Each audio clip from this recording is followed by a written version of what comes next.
এক প্লেটে 3টে পরোটা, আনলিমিটেড তরকারি, একটা আপেল পেঁয়াজ, একটা কাঁচা লঙ্কা, মাত্র 30 টাকা, যাতে হবে না ট্রেনের টিকিট। কি ভাইপো, ঠিক আছে? আমি তোমাদের হোস্ট সহেলি, আর তোমরা দেখছো উজ্জ্বল সহেলি ভ্লগ। ইন্ট্রো দেখে তো বুঝেই গেছো আজকের ভ্লগটা দারুণ ইন্টারেস্টিং হতে চলেছে। ফেসবুকে সারাদিন রাজুদার পরোটার ভিডিও দেখতে দেখতে আমরা পাগল হয়ে যাচ্ছিলাম, তাই আমরাও দুজনে বেরিয়ে পড়লাম রাজুদার পরোটা খেতে। ট্রেনের টিকিট কেটে আমরা চলে আসলাম মালদা স্টেশনে ট্রেন ধরতে। পাক্কা 1.5 ঘন্টা অপেক্ষা করানোর পর ট্রেন চলে আসলো আমাদেরকে শিয়ালদা নিয়ে যেতে। ট্রেনে উঠেই আমরা লেগে পড়েছিলাম সিট খুঁজতে খুঁজতে দেখি ট্রেনও ছেড়ে দিয়েছে। তাই মালদাকে টাটা বলে আমরা বেরিয়ে পড়লাম শিয়ালদার উদ্দেশ্যে, কারণ সকালে নেমেই তো রাজুদার পরোটা খেতে হবে। এক ঘুমেই আমরা পৌঁছে গেলাম শিয়ালদা স্টেশনে, আর নেমেই বেরিয়ে পড়লাম রাজুদার দোকান খুঁজতে। দোকান তো খুঁজে পেলাম, কিন্তু গিয়ে দেখি রাজুদা তো তখন আসেইনি। আর এইদিকে দেখি কত লোক আগে থেকে এসেই অপেক্ষা করছে। পাক্কা 1 ঘন্টা অপেক্ষা করার পর রাজুদার দেখা পেলাম। রাজুদা কিন্তু এখন সকাল 6টার সময় দোকান খোলে। আর দেখো চারিদিকে কিন্তু শুধু ভ্লগার আর ভ্লগার। রাজুদা আসতেই কিন্তু রাজুদাকে সবাই একদম ছেকে ধরেছিল,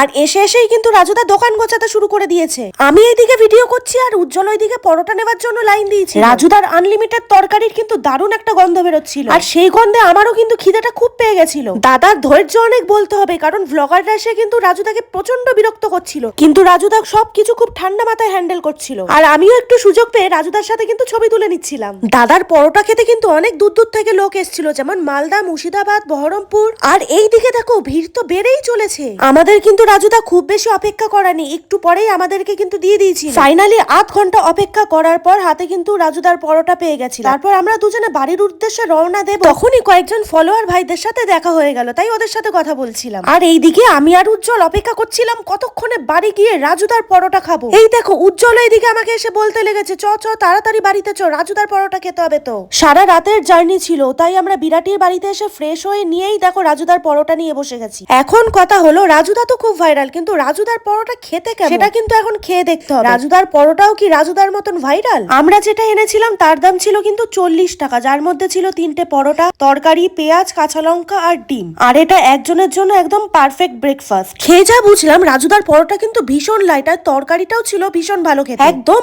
অল্প তেলে বানানো। এরম পরোটা তরকারি আমাদের পাড়ার কিন্তু অনেক দোকানেই পাওয়া যায়, তাই অত দূরে না গিয়ে আমাদের বাড়ির কাছে দোকানগুলোতেই খাওয়া ভালো। আজকের ভিডিওটা এখানেই শেষ করছি। ভিডিওটা কেমন লাগলো অবশ্যই জানিও। দেখা হবে অন্য একটা ভিডিওর সাথে, ততক্ষণের জন্য টাটা, বাই বাই।